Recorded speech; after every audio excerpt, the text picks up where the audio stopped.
This video demonstrates how to bind a Sankey chart in Excel with data after making some changes to the data. Change the first column header label from device to device type.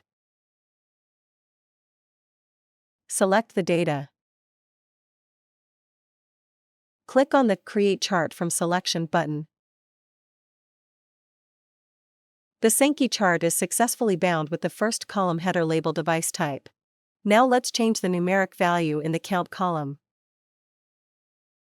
After changing the numeric value in the count column, the Sankey chart will be refreshed with new values.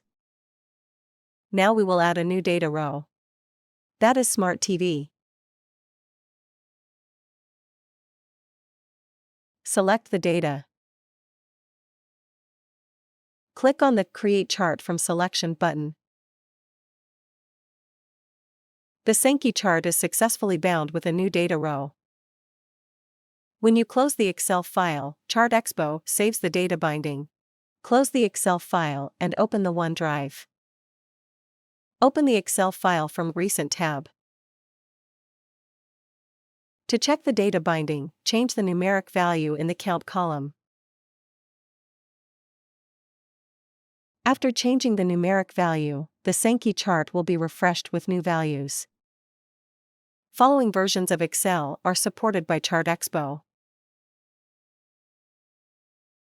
We appreciate your business. Thank you. Please remember to subscribe to our channel.